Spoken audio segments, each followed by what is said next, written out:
Hello नमस्कार जय हिंद वंदे मातरम। दोस्तों स्वागत है आप सभी का आपके अपने यूट्यूब परिवार राजस्थान क्लासेस पर। आएगा दोस्तों वनपाल वन रक्षक के लिए महत्वपूर्ण क्लास पढ़ने जा रहे भारतीय इतिहास, प्राचीन भारतीय इतिहास के बारे में बात करेंगे। मतलब कि 7वां ये एपिसोड आपकी स्क्रीन पर आ रहा है। तो प्यारे दोस्तों परीक्षा उपयोगी ये प्रश्न होने वाले हैं, बहुत बहुत इंपॉर्टेंट क्वेश्चन होने वाले। उम्मीद ऐसी करूंगा कि आप इस क्लास को बड़ी शिद्दत के साथ ध्यानपूर्वक लास्ट तक देखने वाले हैं। तो आइए दोस्तों, कल मैंने आपसे एक प्रश्न किया था, कल अपना हुबहू पेपर था, परसों एक प्रश्न किया था आपसे, सुल्तान महमूद खां कहाँ का शासक था। क्या था? सुल्तान महमूद खान जो था ये कहाँ का शासक था। दोस्तों देखिएगा, अगर यहाँ पर पूछा जाए महमूद गजनवी, मैंने पूछा था आपसे, है ना, सुल्तान महमूद गजनवी कहाँ का शासक था। तो दोस्तों अगर ऐसा प्रश्न कर लिया जाए तो आपको राइट आंसर बी ऑप्शन सभी ने बताया था, वैसे तो सबने। और दोस्तों इसने जो है ना भारत पर 17 बार आक्रमण किया था। कितनी बार? भारत पर इसने 17 बार आक्रमण किया था। तो चलिए दोस्तों यहाँ पर 172 से शुरुआत करते हैं। तराइन की पहली लड़ाई में मोहम्मद गोरी को किसने पराजित किया था? बहुत ही आसान सा प्रश्न है, क्योंकि पृथ्वीराज को दोस्तों देखिएगा अपन यहाँ पर क्या करते हैं, देखिए चौहान वंश को तो अपन कहाँ पर पढ़ते हैं? अजमेर इतिहास में पढ़ते हैं, अपने राजस्थान में। तो आसान सा प्रश्न दोस्तों, हिस्ट्री भले ही राज्य भारत की हो। देखिएगा तराइन की पहली लड़ाई में मोहम्मद गोरी को किसने पराजित किया था? राइट आंसर बतला दीजिएगा। बहुत इंपॉर्टेंट क्वेश्चन है। तराइन की पहली लड़ाई मोहम्मद गोरी को किसने पराजित किया था? तो राइट आंसर इनमें से कोई नहीं होगा। क्या बोले सर? बिल्कुल कोई नहीं होगा, क्योंकि पृथ्वीराज चौहान तृतीय हो जाएगा। मेरे दोस्तों कितना आसान सा प्रश्न है, पृथ्वीराज चौहान तृतीय होगा। मेरे दोस्तों क्या हो जाएगा? पृथ्वीराज चौहान तृतीय हो जाएगा। बिल्कुल अच्छा सा क्वेश्चन है, लॉक कर दीजिएगा। दोस्तों ये लड़ाई कब हुई थी? पहली लड़ाई पूछा जा रहा है, तो पहली लड़ाई कब हुई थी? आप सबको पता है कि भाई पहली लड़ाई 1191 में हुई थी। प्यारे दोस्तों कहाँ पर हुई थी? तराइन में हुई थी। तराइन अब कहाँ पर है दोस्तों? तराइन अब हरियाणा में है। ठीक है, तो इसमें मोहम्मद गोरी और पृथ्वीराज चौहान के बीच में हुई थी, जिसमें मोहम्मद गोरी की पहले में हार हुई थी। और दोस्तों आगे बढ़ते हैं और अगले प्रश्न को देखते हैं। पृथ्वीराज चौहान को मोहम्मद गोरी ने किस युद्ध में हराया था? पृथ्वीराज चौहान को मोहम्मद गोरी ने कौन से युद्ध में हराया था? तराइन 1191 में, तराइन 1192 में, चंदावर 1193 में, रणथंभौर 1195 में। देखिए दोस्तों पृथ्वीराज चौहान को मोहम्मद गोरी ने किस युद्ध में हराया था? तो मोहम्मद गोरी ने पृथ्वीराज चौहान को दूसरे युद्ध में हराया था, मतलब कि तराइन 1192 में। तो प्यारे दोस्तों ये भी वहीं उसी जगह युद्ध हुआ था जिसमें हार गए थे पृथ्वीराज, क्योंकि पृथ्वीराज ने आमोद प्रमोद में अपना समय व्यतीत कर लिया और युद्ध की तैयारियां न करके जो है आमोद प्रमोद में अपना समय व्यतीत किया, जबकि इस मोहम्मद गोरी ने अपनी जो है युद्ध पद्धति को और बढ़ाते हुए युद्धों की बड़ी अच्छी तैयारी की थी। नेक्स्ट क्वेश्चन है, पृथ्वी भट्ट किसके दरबारी कवि थे? वाह वाह वाह, क्या क्वेश्चन पूछा जा रहा है। पृथ्वी भट्ट जो है ना किसके कवि थे? दोस्तों यहां पर क्या हो जाएगा राइट आंसर? पृथ्वी भट्ट यहां पर। ठीक है, तो पृथ्वी भट्ट किसके दरबारी कवि थे? विग्रहराज चतुर्थ के, पृथ्वीराज तृतीय के, गोविंद राज प्रथम के, या फिर इनमें से कोई नहीं। प्यारे दोस्तों मैंने आपको बताया भी था कि भाई वागीश्वर है, और कौन है? वागीश्वर है। जैसे चंद्रबरदाई है, कौन? चंद्रबरदाई जिसने लिखा था पृथ्वीराज रासो, और दोस्तों जनार्दन है। तो ये सभी जो है ना, ये सभी किसके दरबारी है दोस्तों? ये पृथ्वीराज तृतीय के दरबारी थे। अच्छा सा क्वेश्चन है। पृथ्वी भट्ट भी इनके साथ में था, तो ये भी पृथ्वीराज तृतीय का दरबारी कवि था। राजस्थान के नाडोल में, देखिए दोस्तों इंडिया लेवल का क्वेश्चन पूछा जा रहा है, कितना शानदार प्रश्न है, मतलब दिखने में और इम्पोर्टेंट। देखिए राजस्थान के नाडोल में दोस्तों 10वीं सदी में किसका शासन था? अपन यहीं पे बात कर लेते हैं ना कि भाई नाडोल में 10वीं सदी में किसका शासन था, ये आपसे पूछा जा रहा है। तो प्यारे दोस्तों परमारों का, चंदेलों का, प्रतिहारों का, या फिर चौहानों का? तो मेरे दोस्तों चौहानों का राइट आंसर हो जाएगा आपका डी ऑप्शन। यहाँ पर आपको मैंने कई बार बताया 282 ईस्वी में लक्ष्मण या फिर लाखन सिंह ने यहाँ पर चौहान वंश का जो था, जिसने यहाँ पर नींव रखी थी चौहानों की। दोस्तों आशापुरा की कृपा से माता, है ना। तो बिल्कुल आसान है साहब, डी ऑप्शन को आप सब लॉक कर देंगे। दोस्तों देखिएगा तराइन के दोनों युद्धों का वर्णन हमें कहाँ पर मिलता है? देखिएगा दोस्तों अपन इतिहास में सब कुछ पढ़ते हुए यहाँ तक आ गए, मतलब कि 200 क्वेश्चन के अंदर अंदर ही तो समझ लीजिएगा अपना ज़्यादा कुछ लंबा खींचने वाला नहीं है। तराइन के दोनों युद्धों का वर्णन जो है कहाँ पर मिलता है? पृथ्वीराज रासो में, ताजुल मासिर में, तबकात ए नासिर में, या फिर उपरोक्त सभी। दोस्तों कंफ्यूज ना होइएगा, बहुत शानदार प्रश्न है। पृथ्वीराज रासो लिखा था दोस्तों चंद बरदाई ने। किसने लिखा था? चंद बरदाई ने लिखा, जो कि ये घनिष्ठ मित्र भी थे और विद्वान भी थे। किसके? पृथ्वीराज चौहान तृतीय के। ताजुल मासिर लिखा था प्यारे दोस्तों, ताजुल मासिर लिखा था हसन निजामी ने। किसने लिखा था? हसन निजामी ने लिखा था, जो कि इसमें भी हमें मिलता है, इसमें भी हमें उल्लेख मिलता है, और तबकात ए नासिरी में भी हमें उल्लेख मिलता है, जो कि दोस्तों ये सिराज के द्वारा लिखा गया था। किसके द्वारा? सिराज के द्वारा लिखी गई। तो तीनों में हमें उल्लेख मिलता है तराइन के दोनों युद्धों का। तो राइट आंसर क्या हो जाएगा? बोले सर डी ऑप्शन को हम लॉक करेंगे। बिल्कुल, अब तो कर लीजिएगा डी ऑप्शन को लॉक। चलिए अब अपन आगे बढ़ते हैं। अगले प्रश्न की बात करें तो यहाँ पर ये प्रश्न के निम्न में से सुमेलित है। दोस्तों देखिएगा सुमेलित कौन सा इनमें से? सुल्तान महमूद गजनवी दोस्तों सोमनाथ को लूटा इसने, और महमूद गोरी दोस्तों सिंध पर विजय, अलाउद्दीन खिलजी बंगाल में विद्रोह, मोहम्मद बिन तुगलक आक्रमण, चंगेज खान का आक्रमण। दोस्तों ये भी नहीं है, ये भी गलत है, ये भी। देखिए सुमेलित सही है। सही कौन सा है? व्यक्ति और घटना। सुल्तान महमूद गजनवी ने सोमनाथ को लूटा था दोस्तों 1025-26 में। ये चीज़ बिल्कुल सही है, ठीक है ना, ये चीज़ बिल्कुल सही है। बाकी सारी की सारी क्या है? गलत है दोस्तों। ऐसा क्वेश्चन भी आपसे पूछा जा सकता है ना। तो बिल्कुल मेरे प्यारे दोस्तों 177 आपका हो गया। दिल्ली सुल्तान ऐबक का शासन कब प्रारंभ होता है? दिल्ली में सुल्तान ऐबक का शासन कब प्रारंभ होता है दोस्तों, ये आपको बताना है। ऐबक मतलब कि कुतुबुद्दीन ऐबक। राइट आंसर क्या हो जाएगा? और दोस्तों हमें जो है ना कुछ दोस्तों पाने के लिए तपना पड़ेगा, है ना, अपनी वैल्यू बढ़ाने के लिए तपना पड़ेगा मेरे दोस्तों। अगर तपे नहीं तो बिल्कुल जो अपनी वैल्यू नहीं बढ़ेगी, वही रह जाएगी। उदाहरण सहित दोस्तों आपकी स्क्रीन पे उदाहरण देखिएगा। 5 रुपये का भुट्टा और 20 रुपये का भुट्टा, ये तप कर जो है अपनी कीमत बढ़ा दी इसने, और ये बिना तपे हुए ये कच्चा ही है वैसे, ठीक है। तो ज़िंदगी में अगर कीमत बढ़ानी है ना मेरे दोस्तों तो तपना पड़ेगा। और इससे बड़ा उदाहरण आपके लिए मैं और क्या दे सकता हूँ? वैसे आपने देखे होंगे उदाहरण, बहुत सारे उदाहरण देखे होंगे, बट दोस्तों इससे बड़ा उदाहरण आप क्या और देख सकते हैं? क्योंकि ये हमारे नॉर्मलाइज तरीके से अगर देखें तो बिल्कुल बहुत ही बड़ा उदाहरण है ना। तो प्यारे दोस्तों अगर ज़िंदगी में कीमत बढ़ानी है ना तो तपना पड़ेगा। और अगर तपेंगे नहीं, वैसे अगर देखा जाए ना मेरे दोस्तों, अपन जो तपना पड़ेगा और ये अपन मेहनत करनी पड़ेगी, ये अपन किसके आधार पे दोस्तों? बल पर जो मेहनत करते हैं अपन उसके आधार पर। लेकिन हमें तो दिमाग से मेहनत करनी है, हमें कौन सा बल लगाना मेरे दोस्तों, है ना। फिलहाल तो हमें दिमाग बल की बात आ जाएगी तब बल लगाएंगे, लेकिन फिलहाल हमारे दिमाग की आवश्यकता है। हम अच्छे माइंड के साथ पढ़े मेरे दोस्तों, सेट माइंड के साथ पढ़े, बिल्कुल बेहतर पढ़े, है ना। चलिए आगे बढ़ते हैं।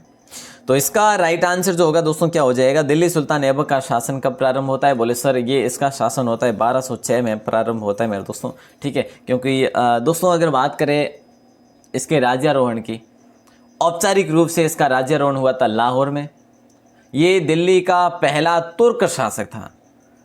मोहम्मद गोरी के बाद ये यहाँ का शासक बना था। मोहम्मद गोरी का ये सामंत भी था दोस्तों, ठीक है, सेनापति था, मुख्य सेनापति था। चलो साहब आगे बढ़ते हैं और अगले प्रश्न को देखते हैं। 179 देखिएगा, निम्न में से किसने दिल्ली की सल्तनत पर राज नहीं किया था? इनमें से किसने जो है दिल्ली की सल्तनत पर राज नहीं किया था? उससे राज हुआ ही नहीं था। तो प्यारे दोस्तों राइट आंसर जो जाएगा वो क्या हो जाएगा? गुलाम वंश की बात करें तो होता है मेरे दोस्तों, सैयद वंश की बात करें तो आता है, खिलजी वंश की बात करें तो बिल्कुल वो भी आता है। गौरी वंश ने राज मेरे दोस्तों नहीं किया। तो डी ऑप्शन को आप लॉक करेंगे। गौरी वंश जो है ना ऐसे ही तड़पता रहा था दोस्तों। दिल्ली सल्तनत का काल 1206 से 1226 तक माना जाता है दोस्तों। दिल्ली सल्तनत इस नाम से जाना जाता वो काल, और इस काल में गुलाम वंश ने शासन किया, खिलजी वंश ने शासन किया दोस्तों, ठीक है ना। देखिए 1206 से 1526 तक, सॉरी, ठीक है, 1206 से लेकर 1526 तक माना जाता है। तो खिलजी वंश ने शासन किया दोस्तों, तुगलक वंश तक शासन किया, सैयद वंश ने, लोधी वंश ने, तो इन सभी वंशों ने शासन किया, जबकि गौरी वंश ने नहीं किया। और गौरी की जब बारी आई तो दोस्तों वो आ गया था तुर्का। ठीक है, चलो साहब अगला है कि अजमेर में 2.5 दिन का झोंपड़ा जो है ना दोस्तों, कितना शानदार प्रश्न किया जा रहा है। अजमेर में 2.5 दिन का झोंपड़ा किसने बनाया था? कुतुबुद्दीन ऐबक ने, अलाउद्दीन खिलजी ने, बलबन ने, मोहम्मद बिन तुगलक ने। तो यहाँ पर राइट आंसर क्या ही हो जाएगा? बोले सर ए ऑप्शन लॉक कर दीजिएगा। ओके साहब, कुतुबुद्दीन ऐबक को अपन यहाँ पर लॉक कर देते हैं मेरे दोस्तों। क्या कुतुबुद्दीन ऐबक को अजमेर में 2.5 दिन के झोंपड़े किसने बनाए थे दोस्तों? ये कुतुबुद्दीन। वैसे यहाँ पर एक पहले संस्कृत पाठशाला था, कोई कुछ भी नहीं करना पड़ा था उसे तो, बट संस्कृत पाठशाला का परिवर्तन करके जो है उसमें बदलाव करके उसने 2.5 दिन का झोंपड़ा बनाया और वो मस्जिद बनी थी दोस्तों। 2.5 दिन का झोंपड़ा मतलब कि मस्जिद बना दी थी उसको। ठीक है, तो 11वीं सदी में इसने ये काम किया था। तो चलिए दोस्तों आगे बढ़ते हैं और अगले प्रश्न को देखते हैं। वैसे ये संस्कृत जो विद्यालय बनाया था दोस्तों, ये विग्रहराज चतुर्थ ने ही बनाया था और यहाँ पर एक शिलालेख भी प्राप्त हुआ है हमें, है ना। और इस शिलालेख से हमें पता चलता है कि भाई इसका ये यहाँ पर पहले संस्कृत विद्यालय था। देखिए दोस्तों, किस शताब्दी में दिल्ली का कुतुब मीनार बनाया गया था? कुतुब मीनार से दोस्तों 10 क्वेश्चन बन जाएंगे आपके। इसका पुनर्निर्माण, इस पर निर्माण के ऊपर निर्माण किसने कराया दोस्तों? बहुत सारे क्वेश्चन बनते हैं। किस शताब्दी में दिल्ली का कुतुब मीनार बनाया गया? 12वीं शताब्दी में, 13वीं शताब्दी में, 14वीं शताब्दी में या फिर 11वीं शताब्दी में? तो राइट आंसर आपका बी ऑप्शन हो जाएगा दोस्तों। कुतुब मीनार के निर्माण का दोस्तों है ना ये 1200 दोस्तों देखिएगा 1206 से लेकर 1210 के मध्य इसका निर्माण हुआ है। ठीक है, तो 13वीं शताब्दी ही कहलाएगी ना। तो बिल्कुल दोस्तों, कुतुब मीनार के निर्माण की प्रारंभ की बात करें तो प्रारंभ में इसका निर्माण करवाया था कुतुबुद्दीन ऐबक ने। किसने करवाया था? कुतुबुद्दीन ऐबक ने। ठीक है सर, ये तो हो गया। अब इसके बाद में दोस्तों 1210 से लेकर 1236 तक जो रहा था इल्तुतमिश, उसने यहाँ पर इसका निर्माण पूर्ण कराया। वैसे बात करें तो पूर्ण किसने करवाया? इल्तुतमिश ने कराया। लेकिन दोस्तों इसमें और भी भागीदारी अलाउद्दीन की भी है, और भी आगे बात करते हैं। ठीक है ना, चलिए तो आगे बढ़ते हैं दोस्तों। इल्तुतमिश ने इसका निर्माण पूरा किया। और कुतुब मीनार किस प्रसिद्ध शासक ने पूरी की? तो दोस्तों इस प्रकार से अगर अपन बात करें ना यहाँ पर दोस्तों पूरी की बात करें तो बिल्कुल पूरा भी है जो इल्तुतमिश के द्वारा ही करवाया गया है। कुतुब मीनार किस प्रसिद्ध शासक ने पूरा करवाया था? तो दोस्तों बी ऑप्शन के साथ जाएगा इल्तुतमिश। ठीक है, तो अलाउद्दीन का नंबर कब आएगा? बिल्कुल प्यारे दोस्तों आ जाएगा। आगे बढ़ते हैं और अगले प्रश्न को देखते हैं। दिल्ली के सुल्तान का पद संभालने से पहले बलबन किस सुल्तान का प्रधानमंत्री हुआ करता था? ये आपको बताना है। तो देखिए दोस्तों, यहाँ पर दिल्ली के सुल्तान का पद संभालने से पहले बलबन जो है ना किस सुल्तान का प्रधानमंत्री हुआ करता था? नासिरुद्दीन के, या कुतुबुद्दीन ऐबक का, या बहराम खान का, या फिर बहराम शाह का, या फिर आराम शाह का? तो राइट आंसर आपका ए ऑप्शन हो जाएगा नासिरुद्दीन। दोस्तों नासिरुद्दीन ने बलबन को उलुग खां की उपाधि भी दी थी। नासिरुद्दीन ने बलबन को उलुग खान की उपाधि भी दी थी दोस्तों, उलुग खान की उपाधि भी दी थी। तो दोस्तों यहाँ पर राइट आंसर आपका ए ऑप्शन जाएगा। अगला प्रश्न है देखिएगा। तो दोस्तों देखिए निम्न में से दिल्ली का पहला प्रभुता संपन्न सुल्तान जो था वो कौन था? प्रभुता संपन्न जो सुल्तान था ना ये कौन था दोस्तों?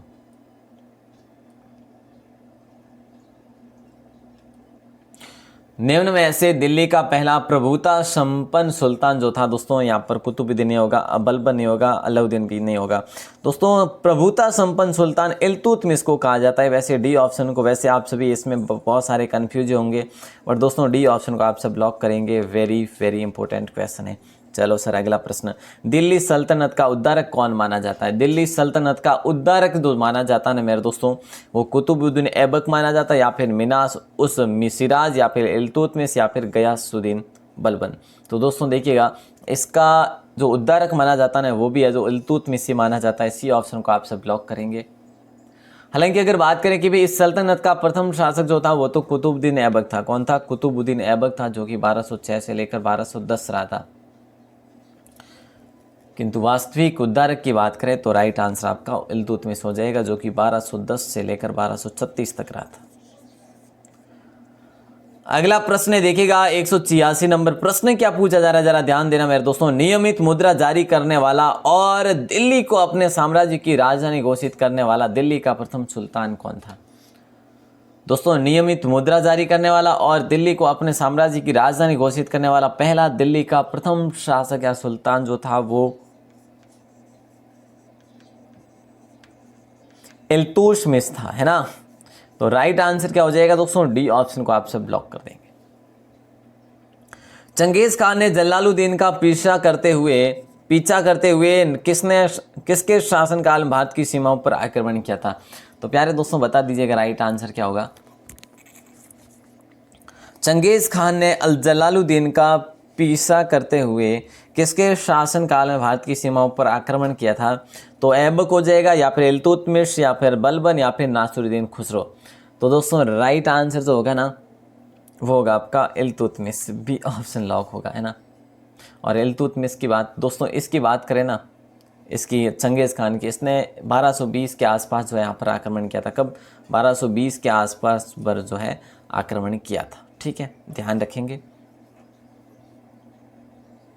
और दोस्तों जलालुद्दीन कौन था, इल्तुतमिश का पुत्र था जलालुद्दीन मंगबरनी। ठीक है ना, ये चीज़ भी आपको ध्यान होनी चाहिए। तो देखिए दोस्तों, निम्न में से किसको शक्तिशाली नोबलों के एक समूह चिहालगानो, देखिए दोस्तों चिहालगानो के विनाश का श्रेय दिया जाता है। निम्न में से किसको शक्तिशाली नोबलों के एक समूह चिहालगानो के विनाश का श्रेय दिया जाता है। वो भी मेरे दोस्तों किसको दिया जाता है, ये दिया जाता है आपके बलबन को। दोस्तों किसको, बी ऑप्शन को आप सब लॉक करेंगे, बलबन को दिया जाता है। दोस्तों ध्यान रखिए बस, ठीक है। और बलबन का दोस्तों बात करें तो 1267 से 1287 तक रहे थे बलबन। ठीक है, तो ये चीज़ भी आपको ध्यान रखनी है। तो दोस्तों ध्यान रखना है कि भाई मतलब जो है ना, ये चिहालगानी जो दोस्तों था ना, चिहालगानी जो था ना, ये तुर्की सरदारों का एक दल हुआ करता था। ठीक है ना, तुर्की सरदारों का एक दल हुआ करता था। ठीक है ना, तो अच्छा सा क्वेश्चन है दोस्तों आपकी स्क्रीन पे। और जो ये दल है ना चिहालगानी, ये जो दल है इसको समाप्त कर दिया था, किसने कर दिया था, बलबन ने कर दिया था दोस्तों। ये तुर्की सरदारों का समूह था। अगला है कि प्रसिद्ध फारसी त्यौहार नौरोज का प्रवर्तन दोस्तों किसने किया था। देखिए प्रसिद्ध फारसी त्यौहार नौरोज का प्रवर्तन किसने किया था, ये आपको बताना है। शुरुआत में 9 रोज जो होते हैं ना मेरे दोस्तों, 9 रोज हुआ करते थे उस समय, जो कि अकबर के समय भी हुआ करते थे। ये इसका प्रवर्तन किसने किया था। तो दोस्तों राइट आंसर बलबन ही होगा। कि क्या हो जाएगा, बलबन हो जाएगा मेरे दोस्तों। बहुत बहुत इंपॉर्टेंट क्वेश्चन है, अच्छा सा क्वेश्चन है, लॉक कर दीजिएगा। अब अपन आगे बढ़ते हैं। अगला प्रश्न है, चिहालगानी या फोर्टी के रूप में विख्यात तुर्की सामंतों की शक्ति को भंग करने वाला दिल्ली का जो प्रथम शासक था ना, वो कौन था दोस्तों, ये बताना है। तो वही बात हो जाएगी, वही अपन ने पढ़ा दोस्तों। इल्तुतमिश के बारे में जो जो महत्वपूर्ण प्रश्न बनते हैं वो अपन ने पढ़ लिए।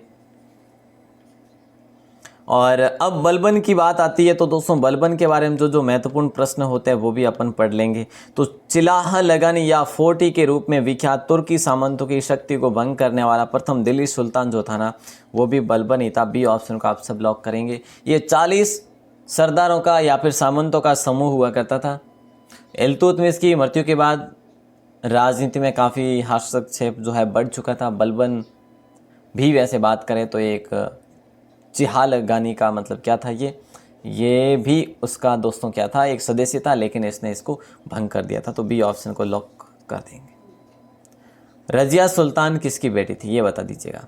रजिया सुल्तान दोस्तों, रजिया सुल्तान तक अपन आ चुके हैं, तो बिल्कुल जो है देखिएगा, रजिया सुल्तान किसकी बेटी थी, अल्तमश की या फिर जो कि मतलब अल्तमश या इल्तुतमिश की, या फिर कुतुबुद्दीन ऐबक की, या फिर नासिरुद्दीन की, या फिर बलबन की। तो दोस्तों ये जो रजिया सुल्तान थी ना, ये इल्तुतमिश की पुत्री की। सब भाई बहनों को पता है कि सर हाँ ये तो पता ही है। रजिया सुल्तान दोस्तों गुलाम वंश की शासिका थी। ये एक ऐसी पहली महिला थी उत्तर भारत की जो प्रथम मुस्लिम महिला शासक बनी थी। उत्तर भारत की पहली महिला जो मुस्लिम महिला थी और शासक भी बनी थी। रजिया सुल्तान के बारे में हर एग्जाम में क्वेश्चन पूछा जाता है, आपको हर एग्जाम में पूछा जाता है। जिस प्रकार मुगल बादशाह का पूछा जाता ना लास्ट के, उसी प्रकार। तो देखिए दोस्तों यहाँ पर प्रश्न है कि भारत की प्रथम महिला शासक कौन बनी थी, बता दीजिएगा। भारत की प्रथम महिला शासक कौन बनी थी, नूरजहां नहीं होगा, रजिया सुल्तान हो जाएगा। राइट आंसर बी ऑप्शन को लॉक करेंगे मेरे दोस्तों। क्या हो जाएगा, बी ऑप्शन को लॉक करेंगे। भारत की पहली महिला सुल्तान जो बनी थी ना, शासक बनी थी ना, वो रजिया सुल्तान ही बनी थी। चलो सर अगला प्रश्न है, वे दो वंशज कौन थे जिन्होंने खिलजी शासक से तत्काल पहले और बाद में शासन किया, ये आपको बताना है। जिसमें बीच में रह गया था खिलजी, और पहले किसने किया था और बाद में किसने किया दोस्तों, ये अपन बात करने वाले हैं। तो देखिए दोस्तों, दो वंशज कौन से थे जिन्होंने खिलजी शासकों से तत्काल पहले और बाद में? गुलाम और लोदी, सैयद और लोदी, गुलाम और तुगलक, तुगलक और लोदी। तो राइट आंसर बिल्कुल सी ऑप्शन हो जाएगा दोस्तों, गुलाम। गुलाम की बात करें दोस्तों, गुलाम वंश की बात करें तो गुलाम वंश ने 1206 से लेकर वैसे 1290 तक इसने गुलाम वंश ने शासन किया था। और इसके बाद दोस्तों 1290 से लेकर 1320 तक किसने शासन किया था?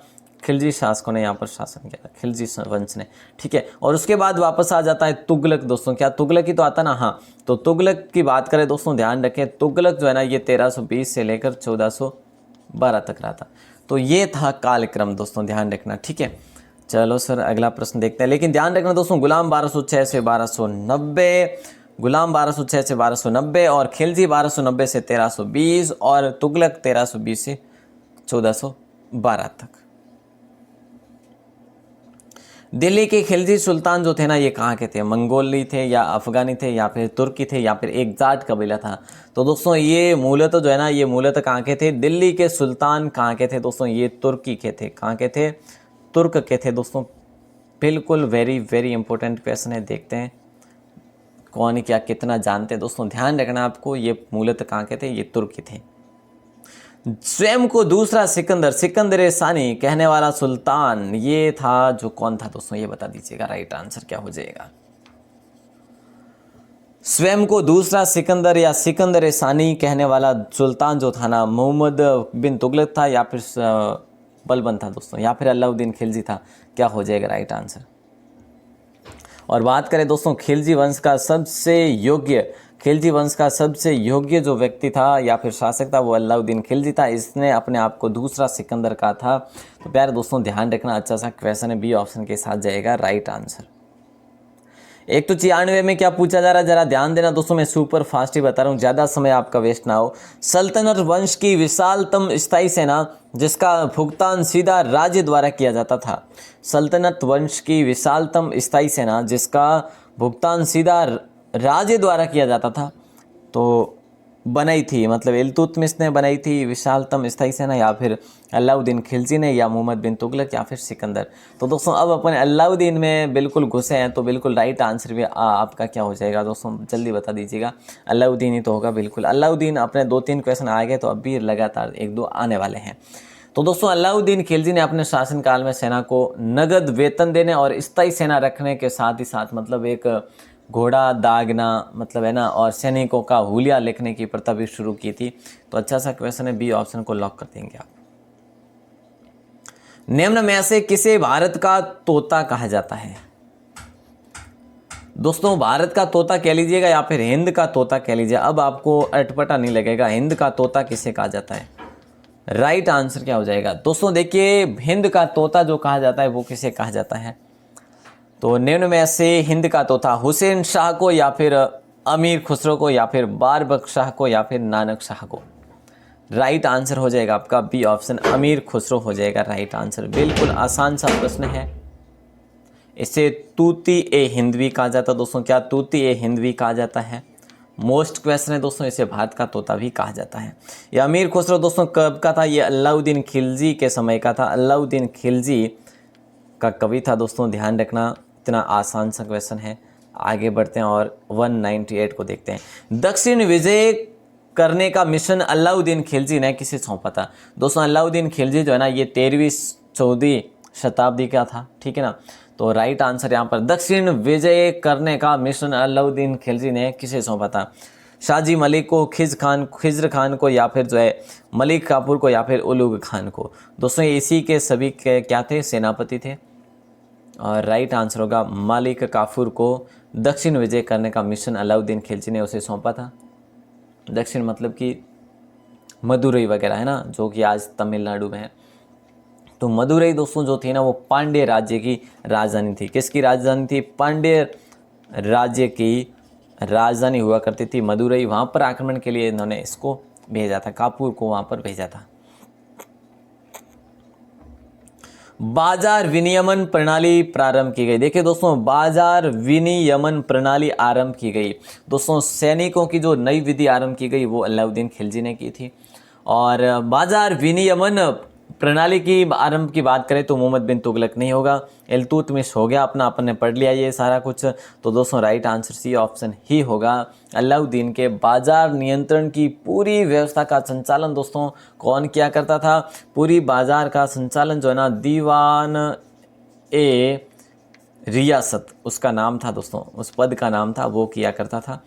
तो बाजार विनियमन प्रणाली प्रारंभ की गई थी अलाउद्दीन के समय में, ठीक है। मतलब कि बाजार नियंत्रण की पूरी व्यवस्था मतलब कि अलग अच्छे ढंग से जो है करवाया था। दोस्तों ये क्वेश्चन है 200 नंबर आपका, आज का लास्ट क्वेश्चन है। उम्मीद करूंगा आपको क्लास बड़ी अच्छी लगी होगी। वह सुल्तान कौन था जिसने खलीफा के अधिकार को मानने से इनकार कर दिया था? वह सुल्तान कौन था जिसने खलीफा के अधिकार को मानने से इनकार कर दिया था? दोस्तों अलाउद्दीन खिलजी, गयासुद्दीन खिलजी, या फिर मोहम्मद बिन तुगलक, या कुतुबुद्दीन मुबारक, या ऐबक। जो भी राइट आंसर आप सबका जाएगा दोस्तों ए ऑप्शन हो जाएगा। वह सुल्तान कौन था जिसने खलीफा के अधिकार को मानने से इनकार किया था? तो दोस्तों अलाउद्दीन खिलजी हो जाएगा। जबकि अगर बात करें जो यहाँ पर कुतुबुद्दीन दोस्तों मुबारक देख रहे हैं ना आप, कुतुबुद्दीन मुबारक जो ये कौन था? ये भी एक खिलजी था दोस्तों, ठीक है ना। कुतुबुद्दीन मुबारक खिलजी जो था ना, इसने स्वयं को खलीफा घोषित किया था, ठीक है। और अलाउद्दीन की दोस्तों अगर बात करें ना, बचपन का नाम क्या था? दोस्तों अलाउद्दीन खिलजी के बचपन का नाम क्या था? कौन कौन बता सकते हैं इसका आंसर? दोस्तों कहीं पर आपको अली खान भी दिखा मिलेगा, केवल अली खान, लेकिन आपको पूरा नाम ध्यान रखना, अली गुरशास्प। अली गुरशास्प इसका बचपन का नाम था, ठीक है सर। अच्छा सा क्वेश्चन है। ओके साहब आगे बढ़ते हैं दोस्तों। आज का क्वेश्चन दे रहा हूं आपको, निम्न में से बलबन से लेकर गयासुद्दीन तुगलक तक सभी सुल्तानों के संरक्षण का किसने उपभोग किया? ये आपको बताना है दोस्तों। अगर जानकारी अच्छी है तो जरूर से जरूर बता दीजिएगा। सभी सुल्तानों के संरक्षण का उपभोग जो किया वो किसने किया? मतलब कि आपको यहाँ पर ये बताना है कि भाई ये क्या है दोस्तों। ये तो लेखक कह लो, या फिर इतिहासकार कह लो, या फिर कवि कह लो, दरबारी कवि कह लो। तो दरबारी कवि कह लो दोस्तों। ये दरबारी कवि जो थे ना, ये किसके? वो दरबारी कवि जिसने बलबन से लेकर गयासुद्दीन तुगलक तक और सभी सुल्तानों के संरक्षण के मतलब कि संरक्षण का उपभोग किया, मतलब कि काम लिया, उपयोग में लिया। तो दोस्तों राइट आंसर कौन सा हो जाएगा? क्वेश्चन को 2 बार पढ़ के समझ लीजिएगा दोस्तों, आंसर आ जाएगा आपको। ज़्यादा कोई कठिन प्रश्न नहीं है। हिस्ट्री के दोस्तों थोड़े से यहाँ पर, क्योंकि अपन है ना थ्योरी में नहीं पढ़ेंगे तब तक थोड़ा सा दिक्कत होगा। बट दोस्तों यहाँ पर क्या है, यहाँ पर अपन जो है ना देखिए जो महत्वपूर्ण है वही बात कर रहे हैं, तो वैसे कोई बड़ी दिक्कत नहीं होगी। तो चलिए दोस्तों, आप सबका बहुत बहुत आभार, बहुत बहुत धन्यवाद। वैसे दोस्तों अपने जो है ना भूगोल भी अपन एक बार पुनः पढ़ेंगे, भारत की भूगोल जो है ना पुनः पढ़ेंगे, क्योंकि वहाँ से भी क्वेश्चन सर्वाधिक पूछे जाते हैं। तो टेंशन ना लीजिएगा, भूगोल भी पढ़ेंगे अपन, अर्थव्यवस्था भी पढ़ेंगे दोस्तों, करंट जीके भी पढ़ेंगे। फिलहाल एक बार अपन इन प्रश्नों को फाइनली कर देते हैं। आई थिंक 500 प्रश्नों में ये सीरीज अपनी कंप्लीट हो जाएगी, ठीक है ना। चलिए तो प्यारे दोस्तों, आप सभी का बहुत बहुत धन्यवाद। इसी प्रकार अपना सहयोग और विश्वास बना रहे, और बिल्कुल आप सबका प्रेम पूर्वक आभार, प्रेम पूर्वक धन्यवाद। और क्लास को शेयर करें आपके दोस्तों के साथ, ताकि जल्दी से जल्दी अपने राजस्थान क्लासेस के फैमिली बढ़ सके और 100 के फैमिली हो सके जल्दी से जल्दी। आप सबका आभार, धन्यवाद।